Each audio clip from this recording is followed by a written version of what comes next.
போர் அடிக்குது ஏதாவது செஞ்சு குடுக்குற ஹஸ்பண்டுக்கு, என்ன செஞ்சு குடுக்கலாம் மண்டைய பிச்சுக்கிட்டு இருக்கிற ஒய்ஃபுக்கும், இது ஒரு டிப்ஸா இருக்கும்னு நெனைக்கிறேன். இது சீசன் டைமு. இப்ப வந்து நெறைய காலிஃப்ளவர் கிடைக்கும். ரொம்ப சீப்பாவும் கிடைக்கும். ஸோ, இந்த குளிருக்கு எதமா ஒரு பகோடா போட்டு தரலாம். ஒரு சிப்ஸ் செஞ்சு தரலாம். ரொம்ப டேஸ்டியா இருக்கும். நல்லா காரமா செஞ்சு குடுக்கும்போது இன்னும் ரசிச்சு சாப்பிடுவாங்க.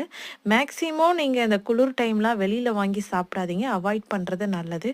ஏன்னா, எந்த ஆயில்ல எப்படி, எந்த தண்ணீல கழுவி எப்படி சமைப்பாங்கன்றது தெரியாது. நம்ம வீட்ல நம்ம பார்த்து பார்த்து செஞ்சு குடுக்குற மாரி எதுவுமே வராது. ஸோ கொஞ்சம் யோசிச்சுட்டு அதுக்கப்புறம் வெளியில வாங்கி சாப்பிட்டு ட்ரை பண்ணுங்க. மேக்ஸிமம் அவாய்ட் பண்றது நல்லது. நான் கொஞ்சோண்டு கார்ன்ஃப்ளவர் மாவு, அதுக்கப்புறம் கடலை மாவு, கொஞ்சோண்டு சிக்கன் பிரியாணி தூளு, கொஞ்சம் சால்ட்டு, கொஞ்சோண்டு வந்து காஷ்மீர் மிளகாய் தூள் போட்டு எல்லாத்தையும் மிக்ஸ் பண்ணி, அதுக்கப்புறமேட்டா இத லைட்டா சுடு தண்ணீல வேக வைக்கல. லைட்டா அலசிட்டு, அதுக்கப்புறமேட்டா எல்லாத்தையும் மாவு எல்லாத்தையும் ஒண்ணா பிசைஞ்சிட்டு, எண்ணெய காய வச்சு அதுக்கப்புறம் டம்ப் பண்ணி தனி தனியா எடுத்து போட்டு, அத ரெடி பண்ணிட்டேன். காலிஃப்ளவர் பகோடா. இது வந்து அ முருங்கைக்கீரையுடைய பொரியலு.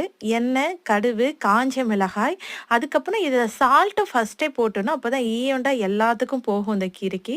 ஸோ ஃபர்ஸ்ட்டு போட்டுட்டு, அதுக்கப்புறம் தண்ணீல நல்லா அலசின கீரைய எடுத்து அப்படியே அதிலேயே போட்டு நல்லா கிண்டுன்னு கிண்டுனா 3 நிமிஷத்துல கீரை வெந்துரும். அடுத்த 2 நிமிஷத்துக்கு முட்டைய உடைச்சு ஊத்தி நல்லா கிண்டி இறக்கும்போது, நீங்க முன்னாடியே உப்பு போட்டதுனால இப்ப உப்பு போட தேவல்ல. மிளகும், சீரகமும் நானு தூவி விட்டு இறக்கி சாப்பிடுவேன். ரொம்ப டேஸ்ட்டா இருக்கும். ஆனா மறக்காம ட்ரை பண்ணி பாருங்க. ஹெல்த்தியா சாப்பிடுங்க அண்ட் சப்ஸ்கிரைப் பண்ணி எனக்கும் நீங்க சப்போர்ட் பண்ணுங்க. Okay. Thank you. Bye bye.